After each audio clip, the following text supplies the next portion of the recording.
Out fun പരിപാടിയായിരുന്നു. നല്ല രസമുണ്ടായിരുന്നു. പിന്നെ സൂപ്പർ അടിപൊളി.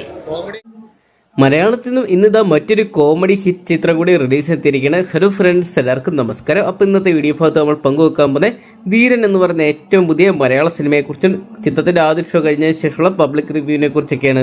വീഡിയോ ആദ്യമായിട്ട് കാണുന്ന സുഹൃത്തുക്കളാണെങ്കിൽ ഏറ്റവും പുതിയ സിനിമാ റിവ്യൂകൾക്കായിട്ട് ഇപ്പോൾ തന്നെ ചാനൽ സബ്സ്ക്രൈബ് ചെയ്ത് നോക്കുക. മലയാളത്തിലെ യുവതാരം രാജേഷ് മാധവൻ കേന്ദ്ര കഥാപാത്രം എടുക്കുന്ന ചിത്രമാണ് ധീരൻ എന്ന് പറയുന്ന സിനിമ. ഒരുപാട് ഹിറ്റ് ചിത്രങ്ങൾ നൽകിയിട്ടുള്ള ചിയേഴ്സ് എന്റർടൈൻമെന്റ്സ് നിർമ്മിക്കുന്നു എന്നതും ചിത്രത്തിന്റെ പ്രത്യേകതയായിരുന്നു. ജാനവൻ, ജയ് ഹെ, ഫാരിമി എന്നീ ചിത്രങ്ങൾ നിർമ്മിച്ച ചിയേഴ്സ് എന്റർടൈൻമെന്റ്സിന്റെ ബാനറിൽ ലക്ഷ്മി ഭാര്യരും ഗണേഷ് മേനോനും നിർമ്മിക്കുന്ന ചിത്രമാണ് ധീരൻ എന്ന് പറയുന്ന സിനിമ.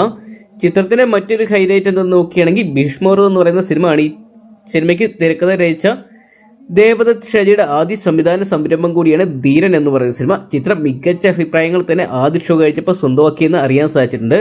രാജേഷ് മാധവൻ കേന്ദ്ര കഥാപാത്രം എടുത്തിയ ചിത്രത്തിൽ അശോകൻ, ജഗദീഷ്, മനോജ് കെ ജയൻ, സുധീഷ്, വിനീത് തുടങ്ങിയ സീനിയർ താരങ്ങൾ മികച്ച കയ്യടി നേടി മുന്നേറുന്നുണ്ട്. അതോടൊപ്പം തന്നെ യുവതാരങ്ങളും ചിത്രത്തിൽ കയ്യടി അർഹിക്കുന്നുണ്ട്.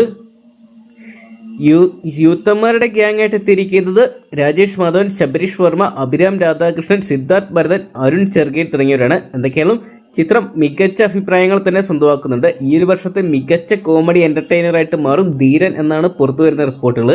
ജയ് ഹെ, ജാനേമൻ, ഫാലിമി എന്നീ സിനിമകൾ പോലെ തന്നെ പ്രേക്ഷകർക്ക് പൂർണ്ണമായിട്ടും കണ്ടാസ്വദിക്കാവുന്ന ഒരു മികച്ച കോമഡി എന്റർടൈനറാണ് ധീരൻ എന്ന് അറിയാൻ സാധിച്ചിട്ടുണ്ട്. എന്തൊക്കെയാലും കാത്തിരിക്കുക. ചിത്രത്തിന് ഇതേ അഭിപ്രായം നിലനിർത്തി ഈ ഒരു വർഷത്തെ ബ്ലോക്ക് ബസ്റ്റർ ഹിറ്റായിട്ട് ചിത്രത്തിന് മാറാൻ സാധിക്കുമെന്നറിയാൻ വേണ്ടി. അപ്പോൾ ധീരൻ എന്ന് പറയുന്ന സിനിമ നിങ്ങൾ കണ്ടിട്ടുണ്ടെങ്കിൽ സിനിമയെക്കുറിച്ചുള്ള നിങ്ങളുടെ വിലയേറിയ അഭിപ്രായങ്ങൾ കമന്റ് ബോക്സിൽ പങ്കുവെക്കുക. വീഡിയോ ഇഷ്ടപ്പെട്ടെങ്കിൽ ലൈക്ക് ചെയ്യാനും ഷെയർ ചെയ്യാനും ചാനൽ സബ്സ്ക്രൈബ് ചെയ്യാനും മറക്കണ്ട.